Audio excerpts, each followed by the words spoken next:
We've got a beautiful spring morning going here in the upper northern Great Plains. We're in one of the prairie states of the U.S. and we're going to take a look at 4 of the hardiest and adaptable medium-sized trees that you can grow in our area. These are just absolutely great trees that you should try out in your gardens. We'll get started with the Prairie Torch Hybrid Buckeye. This is just leafing out. This is about a 30-foot by 30-foot tree eventually, and there's so many interesting things to look at as this comes out of dormancy from the winter. Look at these red buds here, just big, laminated, ready to show those leaves. And once those leaves come out, they've got almost kind of an umbrella drooping habit.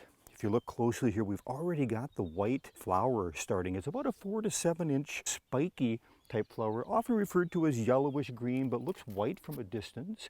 As the tree leaves out and progresses through the season, you can see these spiny golf ball capsule-like seeds are starting to form.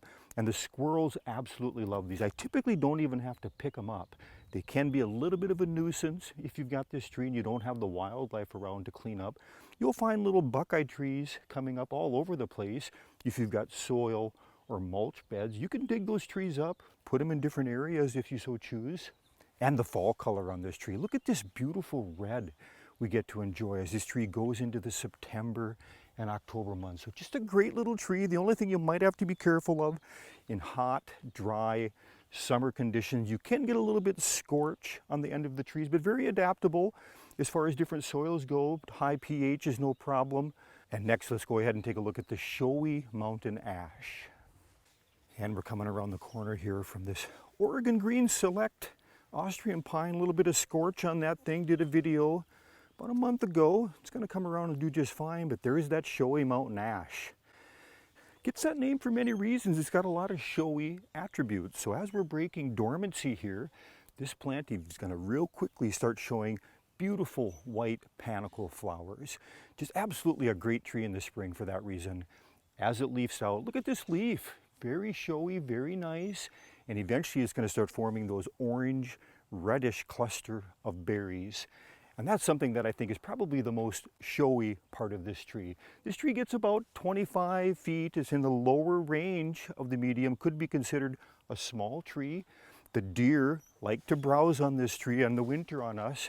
They tend to just eat some of the lower branches. They haven't done any rubbing on it, which that's what usually causes the most damage when deer start rutting up against it. And as we progress through the season, that fall color, look at that, we're starting to transition into the oranges, the reds, some yellows, and then you complement that with all those red berries throughout that entire tree. Just an absolutely beautiful medium tree. This is one of the hardiest trees we're going to look at today, hardy into zone 2. This tree also does have some suckers that we have to clean up every year. Now make sure you prune this tree only when it's dormant and preferably in the winter because it is susceptible to fire blight, that bacteria which can get into fresh cuts, cause canker on branches, eventually get into the main trunk and kill a tree. So the Showy Mountain Ash, very adaptable to a wide range of conditions and very hardy. Coming up on hot wings maple. Not much to look at just yet, just coming out of dormancy. We can see our buds. They're starting to swell here. Yeah, it won't be long. We're going to be looking at this. Look at this beautiful tree. Those red samaras that they're called, that's the botanical name for them. That's the fruit. That's the showiest part of this tree and why it's called hot wings maple. This is one of the better maples for our area because it does break dormancy late. That's one of the problems we have with maples. In our area, they break dormancy early. They get hit by a late frost and that tree can be killed. This tree's also on the lower end of our medium range, gets into that 25-foot height. Lower branches are a constant maintenance thing. It likes to have a broad, lower, bushy habit. But look at that again, just a beautiful tree. The fall colors can range on the Tatarian maple between the yellows into the reds, but I tend to notice more of the yellow fall color, but it's mostly grown for that hardiness, adaptability, and those beautiful red samaras. The next tree we're going to look at is Prairie Horizon Alder. That thing grows almost anywhere. And we're coming up on that Prairie Horizon Alder. Look at that, it's got a predominant, nice, upright leader. First thing you notice are those cone-like strobles. This is in the Betulaceae family, which is the birch family, but this provides a lot of winter interest, this tree. Now this tree will grow in full sun, full shade. It'll grow in wet conditions, dry conditions. Got a beautiful green, glossy foliage. As we progress through spring, this is going to get a purple catkin. I think it's another reason that I love the tree. You will find that it does have some of that lower habit that you might have to keep lifting up the branches. Not a problem though, but just a beautiful leaf on this plant.